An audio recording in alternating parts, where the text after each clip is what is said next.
Hola a todos, soy Clara Hernández de la Universidad Complutense y hoy en esta comunicación voy a hablar sobre la figura de la artista y diseñadora Annie Albers y sobre su perspectiva en torno a la educación artística. Hoy en día Annie Albers es considerada una de las artistas y diseñadoras más relevantes del siglo XX y su importancia y valoración contemporánea se pueden observar en algunas de las exposiciones que se le han dedicado en los últimos años, por ejemplo en la Tate o actualmente en el Museo de Arte Moderno de París y en el Lion de Valencia. A diferencia de lo que habitualmente ha sucedido con las mujeres profesionales de las artes, y si bien la consideración hacia Annie Albers como artista y diseñadora nunca fue como la de muchos de sus antiguos compañeros de la Bauhaus, sí es cierto que obtuvo en vida un importante reconocimiento profesional por su trabajo en el textil, por ejemplo, con una exposición monográfica en el MoMA en 1949.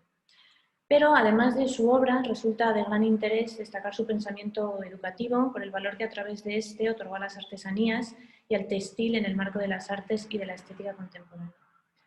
Aunque Annie Albers no publicó tantos escritos sobre este tema como su compañero y también artista y profesor, Joseph Albers, sus textos son de gran importancia para las artes contemporáneas al focalizarse sobre las relaciones entre las artes y las artesanías, el papel de estas últimas en la formación artística y luego específicamente la naturaleza del tejido y de los textiles entre ambos campos. Al tratar el aspecto educativo de Annie Albers, destaca el legado que dejó en ella su formación y experiencia en la escuela de la Bauhaus, viéndose, por ejemplo, en muchas de las reflexiones que realiza sobre los oficios manuales y su papel en el contexto industrial moderno. Sin embargo, es importante señalar cómo fue desarrollando a partir de los años 30 y sobre todo en el contexto de la escuela Black Mountain College, donde ella creó y dirigió durante años el taller de tejido, una visión propia y personal de las artes, del aprendizaje y de los tejidos, y cómo su profundo interés en los modos de tejer y sus posibilidades plásticas le llevó a una rica e intensa labor de investigación en torno a ello. En esta comunicación vamos a comentar algunas de las ideas principales de esta artista y diseñadora, focalizándonos principalmente en esa visión de la educación artística y su relación con las artesanías. En un texto de 1944, Annie Albers explicaba que en general, al hablar de educación, se entendía como educación académica. Es decir, la educación se entendía siempre como esa educación académica que para ella era sinónimo de una educación improductiva. Esta idea de vincular la educación académica tradicional con la idea de lo improductivo frente a los nuevos modelos educativos y artísticos tiene su base en las ideas educativas de la Bauhaus que luego se continuarían en gran medida en Black Mountain College.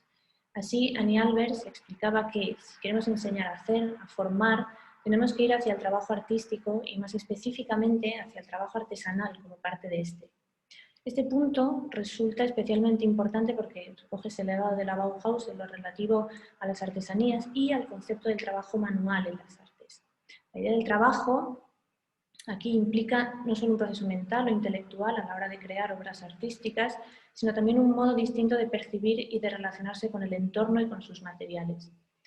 Por eso, el contacto con los materiales, la capacidad de análisis visual y de percepción de la realidad circundante, así como la experimentación, eran los pilares del modelo educativo y artístico en Black Mountain College, en gran medida establecido por los Albers, tanto por Annie Albers como por Joseph Albers. Sobre el proceso de creación artística, Annie Albers explicaba: el trabajo artístico aborda el problema de una obra de arte, pero sobre todo enseña el proceso de toda creación, el dar forma a lo que no tiene forma. De ello aprendemos que ningún cuadro existe antes de ser hecho, ninguna forma antes de ser modelada. La concepción de una obra solo da su carácter, no su consistencia. Las cosas toman forma en el material y en el proceso de trabajarlo y ninguna imaginación es lo suficientemente grande como para saber antes de que las obras estén hechas cómo serán. Con estas palabras y de este modo le da un rol fundamental al propio proceso como metodología, a la experimentación y a la capacidad del artesano y del artista de entender el material, de saber no solo manejarlo o conocerlo, sino de saberse guiar por este.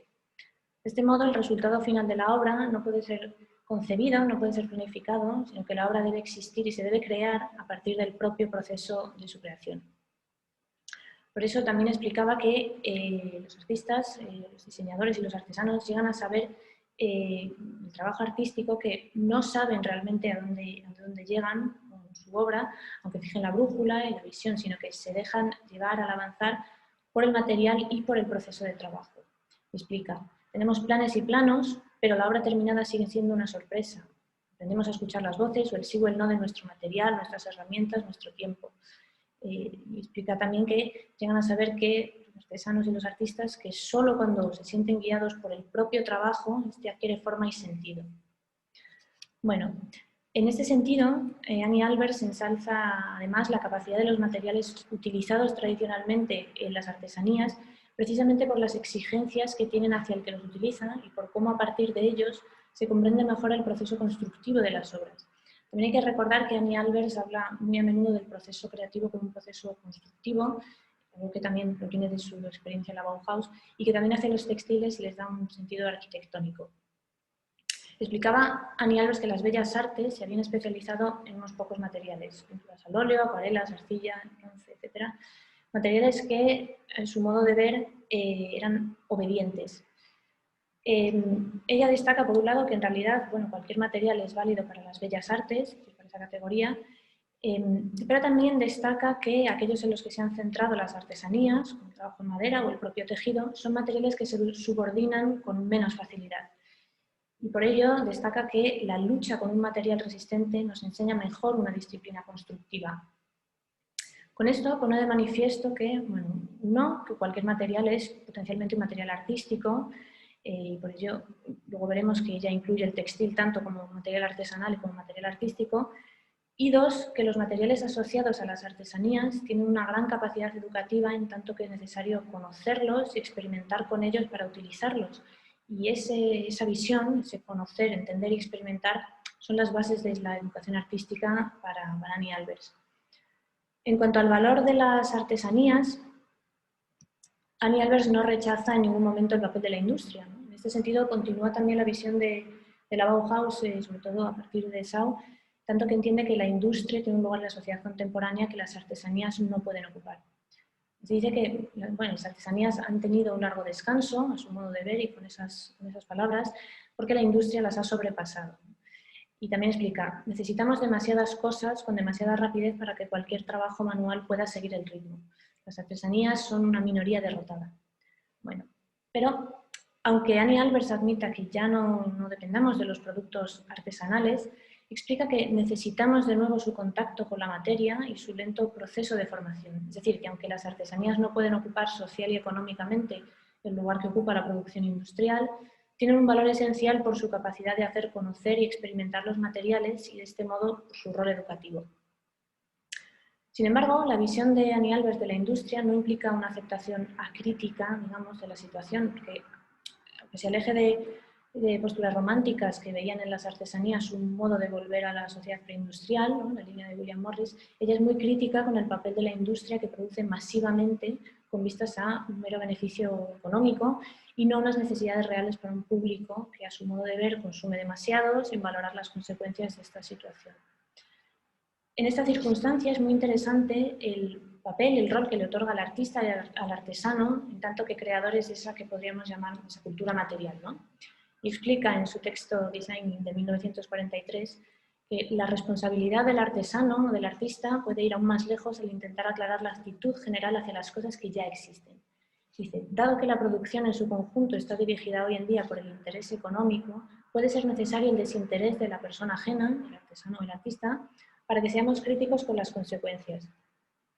Explica que estamos acostumbrados a ver cómo se estimulan nuevas necesidades y surgen nuevas formas para satisfacerlas, pero que nuestro afán de posesión se alimenta constantemente, ¿no?, y una y otra vez a lo largo de la historia ha sido una causa subyacente de la guerra, por ejemplo, ¿no? Y sobre todo insiste y reclama a artistas y diseñadores que en lugar de ajustar su trabajo a la demanda pública del momento, tan a menudo malinterpretada e infravalorada por la industria, preocupada por el consumo masivo y rápido, debe dirigirse al verdadero sentido del valor que subyace en la demanda pública, es decir, a las verdaderas necesidades. En el caso concreto del textil, a menudo explicaba que su valor residía tanto en su capacidad educativa como en la obra en sí, que podía orientarse tanto a la funcionalidad o hacia una obra artística, más una perspectiva estética. En el primer caso, el textil industrial para Annie Albers tiene un valor esencial al proporcionar la posibilidad de desarrollar otros textiles y otras técnicas que a mano serían difíciles o inviables. Estas obras, a modo de ver de Annie Albers, deberían ser prácticas duraderas, un poco en ese sentido que acabamos de comentar, y muy adaptadas al objetivo con el que se crean. Incluso, y esto es interesante quizá para una teoría estética del diseño, incide en que deben ser estéticamente más anónimas, puesto que su papel es la función. Por otro lado, en el caso de las obras artísticas textiles, como tapices o pictorial weaving, que llama ella, su sentido es estético y es con ese objetivo con el que son creadas. Bueno, Annie Albers nunca cuestiona, como hemos comentado antes, que el hecho de que se realicen con materiales textiles encajen menos en la categoría de arte, ¿no?, que si estuvieran hechas con materiales tradicionalmente asociados a las bellas artes.